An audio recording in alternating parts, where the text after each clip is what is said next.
Blessed Be the Vampire by Dana Lee. Chapter 21. My only companion at the time was my peregrine falcon, Falco. He was gorgeous and a predator like me. I never sewed his eyes shut in training, as the other falconers. Falco, like the other beasts, listened to me. He loved me. He had wings of blue and gray and steel talons. This falcon only hunted for himself, for sport, unlike me.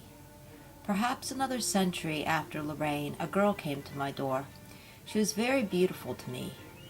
Long dark hair, big green eyes, but very frail.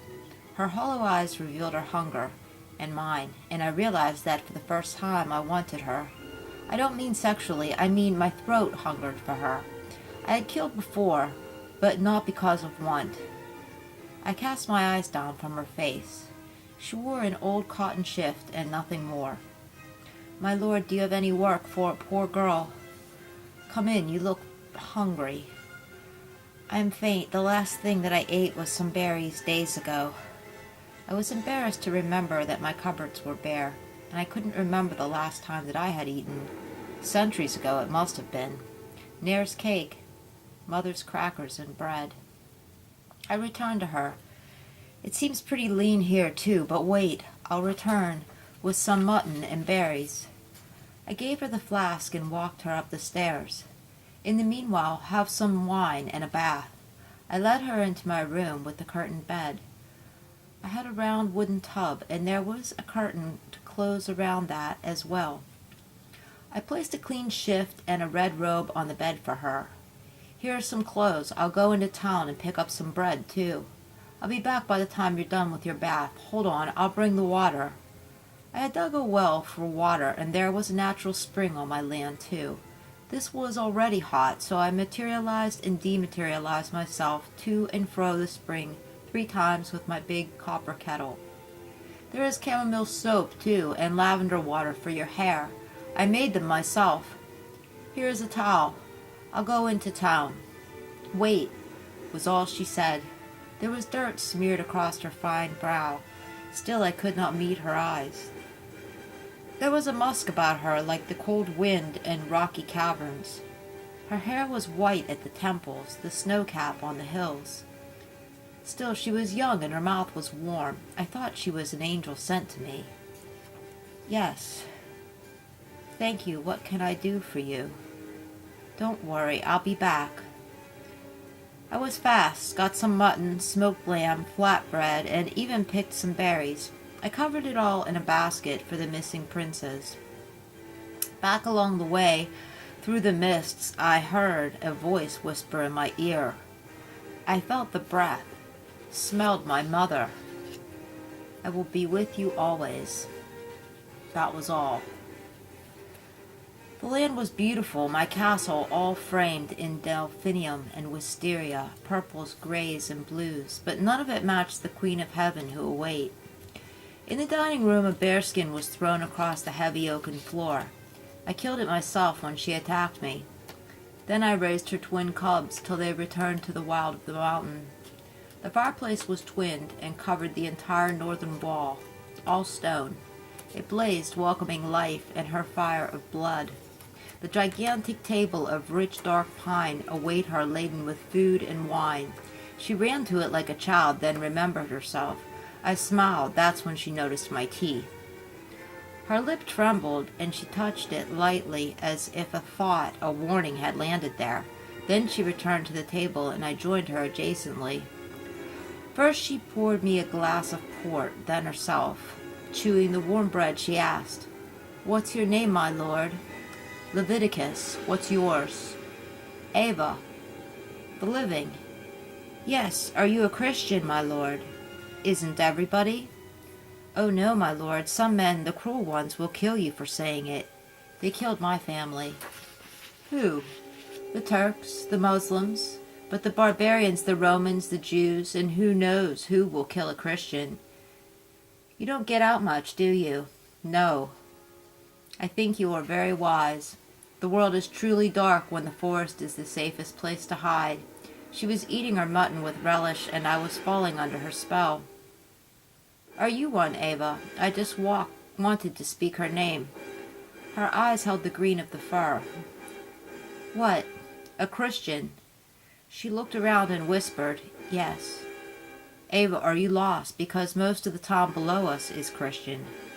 Even most of their barbarians, however uncivilized. They have a cathedral, which they built in the hills. I'll take you there. She looked very far away. Lost. Well, now you're home. Lord, I have not had a home since I was 3. To repay your kindness, I will be your slave. I took her hand. It was cold and dry. I was wishing husband. It seemed like centuries since I last touched a woman, and now heaven has dropped you down upon me. Truly, I am blessed. Thank you, Father. I was unimaginably lonely before today. Ava, I will always be true to only you for as long as you may walk this earth. Oh, my Lord, how could I? Tears showered down her clean white face. How can I even tell you? I clutched her hand, and with her other she wiped her face. I brushed back her hair, like mother's, only Ava smelled of lavender, clean and dreamy. You can tell me anything, always, and I will never love you less for it. She smiled adoringly at me, not believing her luck, not believing her fate. I had never seen such a beautiful face. Not even the sky could compete, for she was more open, and she glowed. You're sad. I'll play some music for you. To you, a rhapsody on harpsichord. So I did, and I made the harpsichord myself, too, out of the same pine as my table. Oh, I've never heard anything so beautiful or sad. She came and touched my face. It's like a cloud longing to rain. A dark cloud. Yes, Leviticus, I am unclean. When the barbaric tribe killed my parents and brother, they burned our thatched cottage in the woods, far from here. They kidnapped me, made me ride behind on their muddy horses. We moved a lot. They looted and murdered, then moved on. Leviticus, they started to rape me when I turned 11. Before that, I just slaved and was abused. I ran away once before when I was 13, didn't get far, so they branded me with their stolen goats. They called me Goat Girl, and before you, I can honestly say that I did always prefer their company, the goats, that is, even though they would eat my robes and shit everywhere. Well, the barbarians did that too. She smiled then, and it was my long-lost son. You'll be safe here, my darling, safe, always. And I pray the Lord to send your tormentors my way and strike them down in vengeance. No one will ever hurt you again, ever. And I do love you more for your story. You can believe that. And someday I'll tell you why. We have more in common than you know. Right now, tell me about this. She pulled the flask from her robe. I have magic, I said. Then she kissed me. Chapter 22. We were wed the next evening by Brother Paul the monk in our small chapel that I constructed in my ornamental garden. It was sunset. Ava wore red. She was my bride, and we were whole. No one would take her from me. The nightingale sang our wedding song, accompanied by the cicada. Then thunder struck, and we ran in from the rain. Brother Paul spent the night by the fire on the bearskin rug. He was the most godly man I knew in this world in these dark times. Ava didn't ask any questions. She trusted me with more than just gratitude. She loved me as her dark savior, and she was that too for me. She did not know the true nature of my dark secret. Why should she? She had enough of madness and deviltry. Instead, I granted her sanctuary and roses in spring, the sanctuary of our hearts. She gave me everything, the most precious rose. I brought her some goats, and she milked them and sheared them. She had chickens, reds and speckled, and eggs. She planted a garden with lettuce, spinach, kale, beets, and cucumbers. We would dance throughout the night through the spinning, glimmering thread of our lives. I hired musicians with mandolin and violin. They had the descent of gypsy fire in their fingers, in their bows. Ava was a twirling mass of velvet dream. I the demon clutching at her cloak. Her hair the dark cloud hung and swirled about, and her soul smiled the dance. She played flute that I carved from the woody reeds found growing from the marsh of the valley. The instrument's music was sweet and throbbing, reflective of her fragile soprano heart. Her voice was the alto of my fallen angel, and her songs were sad and tender as her tired fingers still dancing about her hair. I never saw her cry again, and I was her killer. We had lived and loved in harmony for years.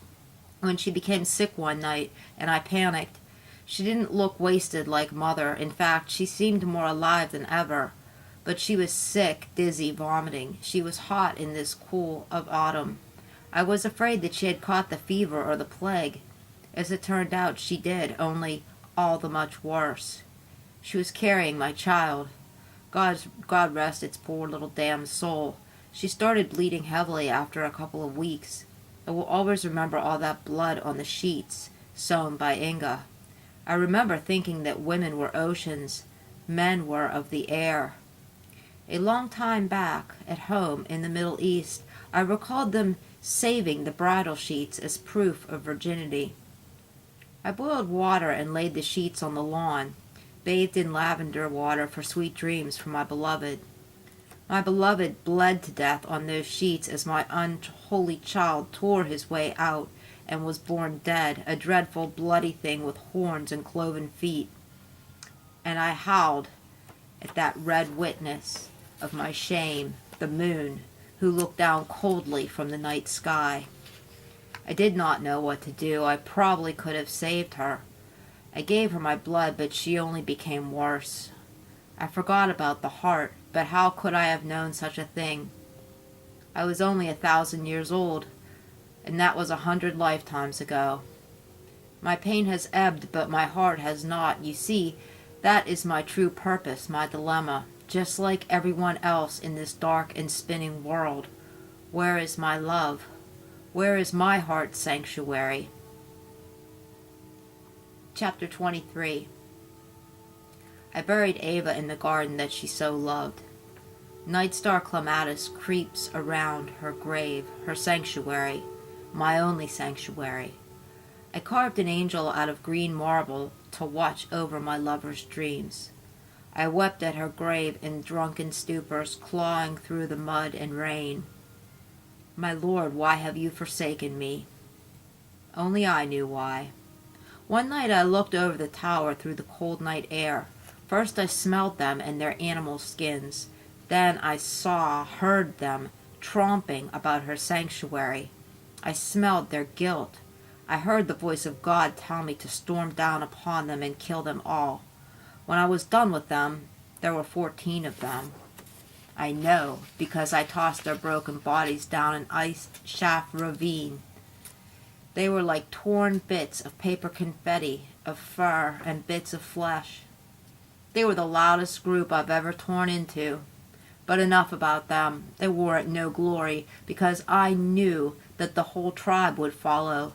So I moved on north, for what I believed at the time to be a temporary state of travel for safety and privacy's sake. Really, I knew the absolute truth of it all the time. I was really leaving not for fear, but love of her. I had to escape the constant memory of her, or else go down with her, something that I could never do, something that I strive towards to this very day. Chapter 24. Please, Leviticus, I'm sorry, I beg of you. I'll do whatever you want, whatever you say. Who's the demon here? Me, not you. You're good. An angel. Please don't do this to me. Dana, don't you know I am your slave? No, you have taken over every part of me.